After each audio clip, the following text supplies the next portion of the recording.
Hello friends, my name is Simran और मैं अपने channel my life my opinion में आप सबका वेलकम करती हूँ।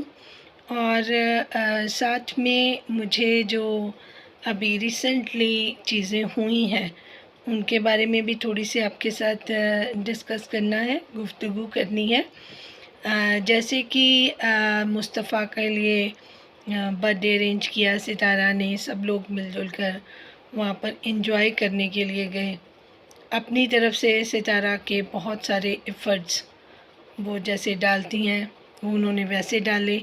और जो गाड़ियाँ भरकर वहाँ पर गई, एक गाड़ी में कौन था वो सब ने देखा, दूसरी ब्लैक गाड़ी में कौन कौन गया वो सितारा ने अपने व्लॉग में नहीं दिखाया। इन सारी चीज़ों के बिहाइंड आपको साफ समझ आ जाना चाहिए कि सितारा कभी भी अपनी ऑडियंस से कुछ छिपाना नहीं चाहती, बट जब वो ऐसा करती हैं तो उनको कोई ना कोई मजबूरी होती है। तो फिर वही बात जो मैंने पहले कही थी कि जब हम अंदर से कुछ और फील करें और बाहर से दिखा कुछ और रहे हैं तो उसमें द्वंद्व हो जाता है।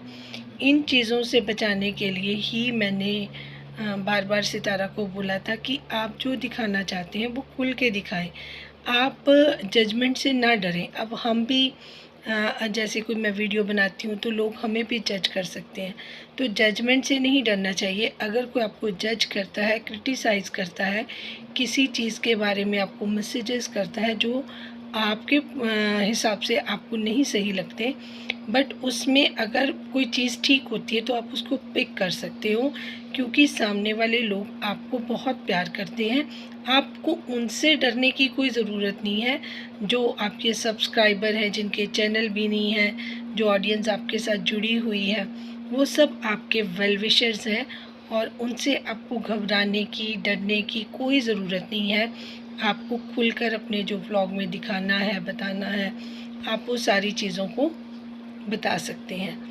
अब चीज़ों को हिडन रखना कि उस गाड़ी में कौन कौन गया था साथ में, ये एक बहुत बड़ी प्रॉब्लम है, क्योंकि जो आप रील और रियल होते हैं उसमें जब डिफरेंस आ जाता है तो वो आपके मेंटली हेल्थ के लिए बिल्कुल ठीक नहीं है। आपका मन जो है ना वो थक जाता है, क्योंकि आप प्लानिंग करते रहते हैं कि ये चीज़ दिखानी है, ये चीज़ नहीं दिखानी, तो हर चीज़ में थकावट आ जाती है। फिर कोई ना कोई पोल आपकी खोल ही देता है। जैसे कि जो रमज़ान था वो आपके साथ रह रहा था, आपने पहले बताया नहीं, उसके बाद पहले ही वो नैना ने डिस्क्लोज़ कर दिया कि हम तो बहुत देर से कह रहे थे कि रमज़ान इस्लामाबाद में है। सो ऐसी चीज़ें फिर वो आपको ही इफ़ेक्ट करती हैं।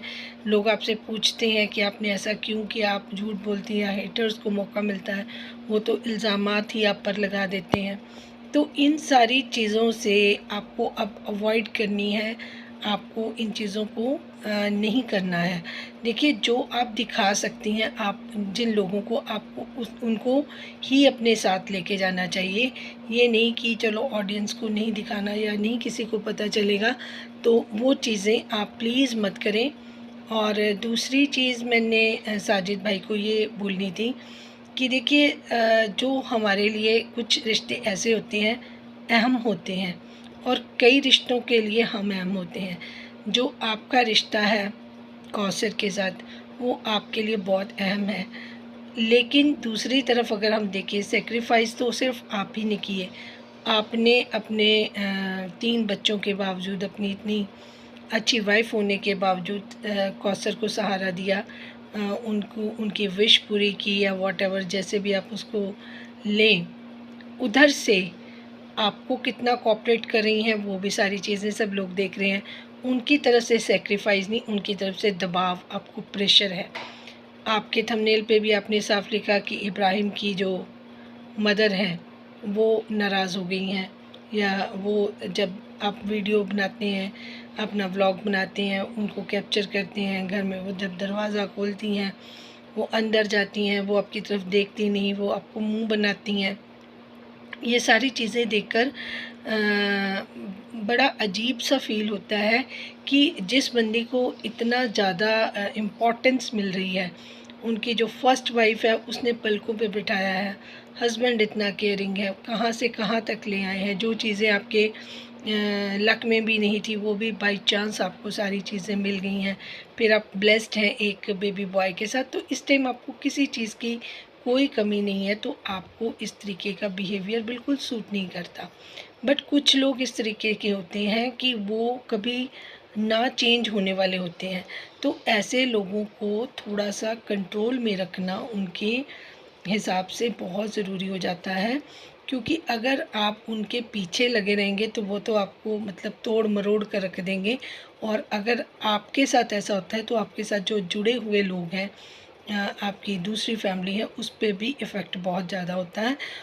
अल्टीमेटली एक बंदा कुछ भी कर ले, सितारा बहुत सारे सेक्रीफाइस कर ले आपके लिए, आपकी सेकंड वाइफ़ के लिए, आपके जो सेकंड वाइफ़ के बेबी के लिए, अगर दूसरी तरफ से रेसिप्रोकेट नहीं किया जाता तो वो जो डोर है वो मजबूत नहीं होती है, क्योंकि ये खींचातान में वो फिर जो रिश्ते हैं उनकी कोई अहमियत नहीं रहती है। तो कई रिश्ते, मैंने इसीलिए बोला, हमारे लिए अहम होते हैं, कई रिश्तों के लिए हम अहम होते हैं, लेकिन कौसर के लिए मैं ये कुछ भी नहीं बोल सकती। उनको उनके आपके लिए वो अहम है, लेकिन उनके लिए ना आप अहम हैं ना कोई दूसरा अहम है। तो वो खुद को प्यार करने वाली ही लेडी है जिसके बारे में आज मुझे खुल के बात करनी पड़ी, क्योंकि इनका और सितारा का कोई मुकाबला नहीं है। ये कभी फ्रेंडली नहीं हो सकती हैं, और सितारा को ज़्यादा इस तरफ आना भी नहीं चाहिए, मिलना जुलना भी कम चाहिए। उसका रीज़न भी मैं बता दूँगी, ये नहीं कि उनकी सेकंड वाइफ़ हैं इस वजह से मैं बोल रही हूँ, इसलिए बोल रही हूँ कि वो एक सेम नेचर के पर्सन ही हैं।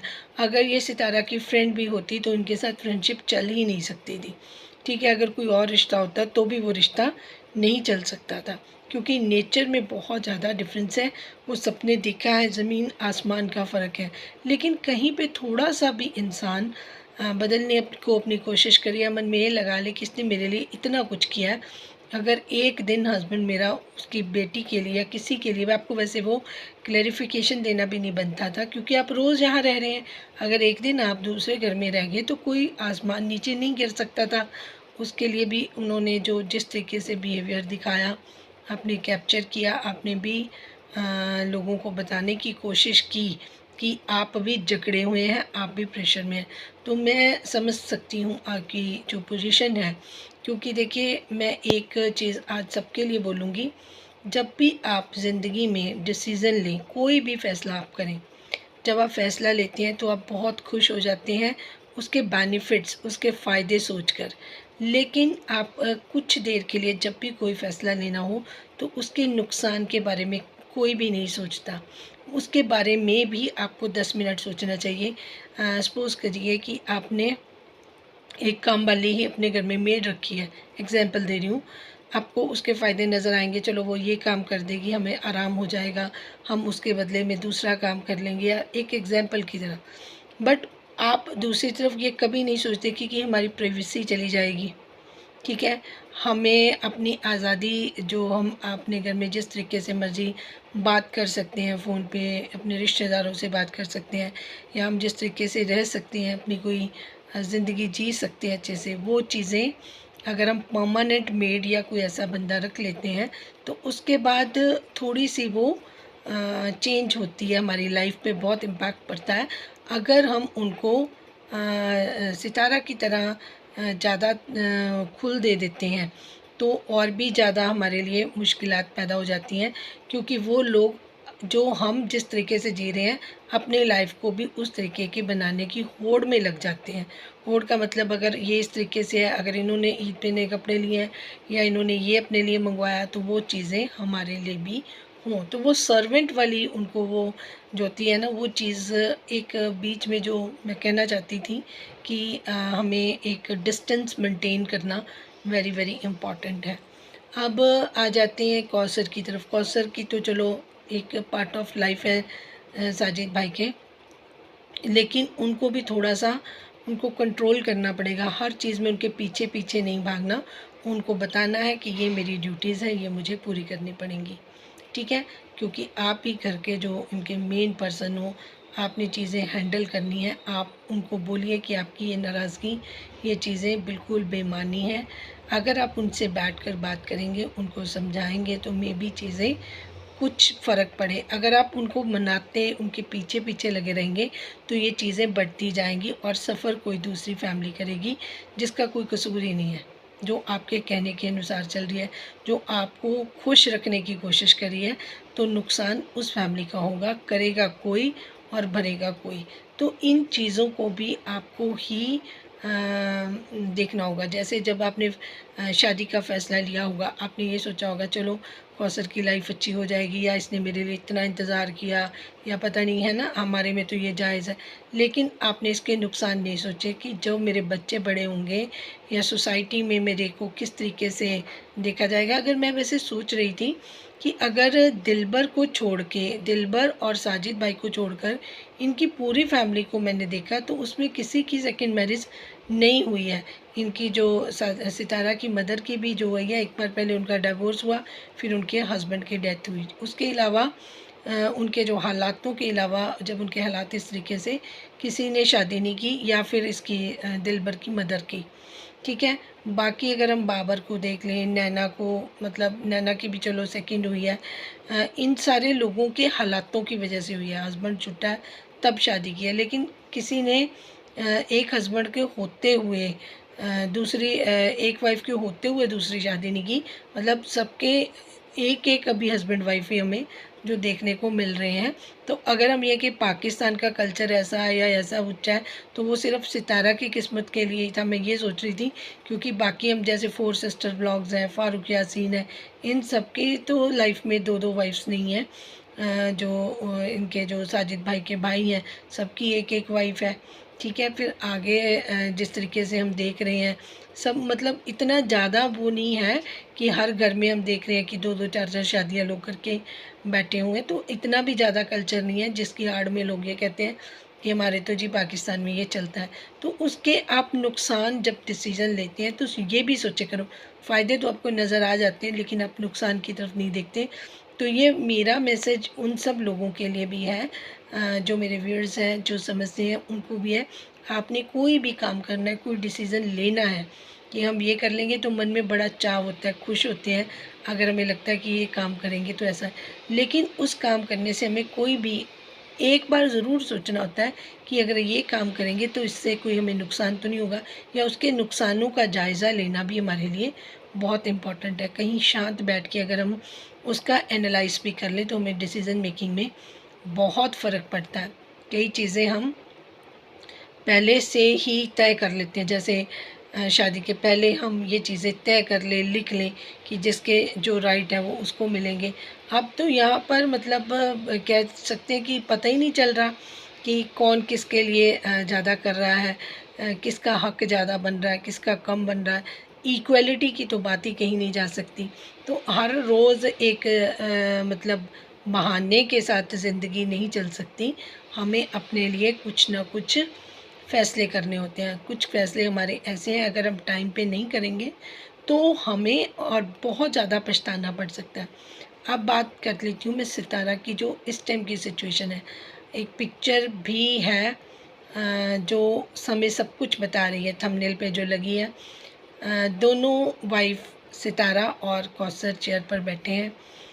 सितारा अपने नॉर्मल अंदाज में बैठी है जिस तरीके से वो बैठती हैं, लेकिन चेयर पे बैठी हुई कौसर का एटीट्यूड आपको सारी कहानी बयान कर देता है। इतना वो अपने आप को, उसने रुतबा अपना समझ रखा है कि वो बॉसी नज़र आती हैं पूरे घर में। तो उनका जो ये एटीट्यूड है वो मेरी समझ के बाहर है। ना वो इतनी वेल एजुकेटेड है, ना वो इतनी कमाऊ है, और ना ही उनका बैकग्राउंड कोई बहुत अच्छा है, कोई वेल ऑफ फैमिली से वो आई हैं। तो वो किस चीज़ से इतना ज़्यादा वो मतलब हुई पड़ी हैं, मुझे ये नहीं समझ आता। साजिद भाई नॉर्मल ज़मीन पर बैठे हैं क्योंकि वो दोनों तरफ से फंसे हुए हैं, तो उनको तो अब ये भी ध्यान नहीं कि सामने कुर्सी खाली बैठी है, व्लॉगिंग हो रही है, मैं उस पे बैठूँ। वो कंफर्टेबल नीचे बैठे हैं क्योंकि वो अब अपनी लाइफ में उनको बर्डन जो है, मुझे लग रहा है कि महसूस तो ज़रूर हो रहा होगा, क्योंकि वो खुश नहीं है। वो खुश करने की कोशिश में लगे रहते हैं, वो भी कौसर को।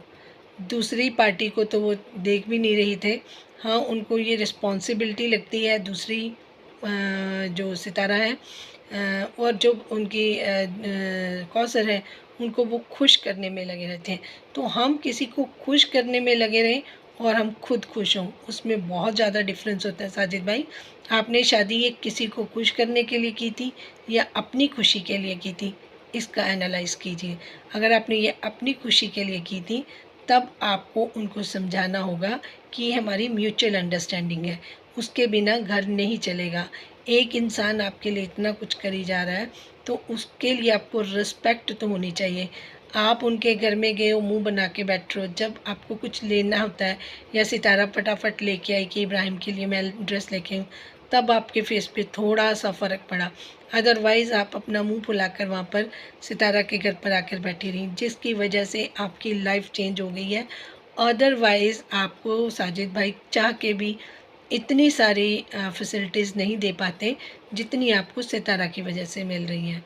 तो इन सारी चीज़ों को भी आपको कौसर को बिठाकर समझाना पड़ेगा, रियलाइज़ कराना पड़ेगा। अगर उनको नहीं है तब जाकर बात बनेगी, अदरवाइज़ आपकी लाइफ बिल्कुल ही हल हो जानी है। आपको बहुत प्रॉब्लम फेस करनी पड़ेगी। और जो मैं सितारा को देख रही हूँ अभी मुझे वो उतनी सही नहीं लग रही हैं। वो व्लॉगिंग के लिए जो अपना काम कर रही है वो बिल्कुल डिफरेंट है, और जो व्लॉगिंग के बाद उनका बिहेवियर है वो तो हमें सामने नज़र नहीं आ रहा। लेकिन बट क्योंकि मैं वही बात है कि मुझे तो पता लग जाता है, तो वो उनकी अगर मैं आइज़ को देखूं तो उससे सारी चीज़ें बहुत सारी क्लियर हो जाती हैं कि she is not fine, she is not okay. तो आपकी डबल रिस्पॉन्सिबिलिटी है। तो आपको चाहिए था कि जैसे नजमा आंटी ने रेस्ट करना था, वो अगले दिन आई हैं, तो आपको फंक्शन वाले दिन ही कौसर को भी नजमा आंटी के साथ लेके आना चाहिए था। वो जो एक दिन था वो आप बेहतरीन तरीके से सितारा को अच्छा फ़ील करवा सकते थे, कंफर्टेबल फ़ील करवा सकते थे। बच्चों के साथ आप ज़्यादा घुल मिल सकते थे, क्योंकि जैसे ही कौसर साथ में आई है तो वो जो बच्चों के साथ भी आपकी बॉन्डिंग है, वो जो आपका तरीका होता है उनके साथ हँसने खेलने का, वो जैसे वो कैमरा की आंखें नहीं देख रही होती, तो आपके अंदर भी वो डर साफ नज़र आ रहा है। क्योंकि आप उतना अच्छे से ना बच्चों के साथ घुल मिल रहे हैं, ना कंफर्टेबल हैं बात करने में सितारा के साथ भी। तो क्योंकि आपके अंदर वो जो उनका जो साइलेंट डर है ना, चुप्पी का डर, वो आपको देख रही हैं, बोल नहीं रही हैं, वो आपके अंदर भी काफ़ी घर कर गया है। तो अब ये चीज़ें मुझे नॉर्मल होती नज़र नहीं आ रही। जिनको ये हैप्पी फैमिली लग रही है वो फॉर द टाइम बिंग है। जब जैसे ही टाइम आपको चीज़ें बाहर, जब ब्लास्टिंग होती है ना, जब चीज़ें हाइड नहीं की जा सकती, तब वो चीज़ें सारी बाहर ही आती हैं। तो कहने वाली बात है, अभी चीज़ों को इस तरीके से समेटना अब साजिद भाई के ऊपर है, देखते हैं वो किस तरीके से इसको मैनेज कर पाते हैं।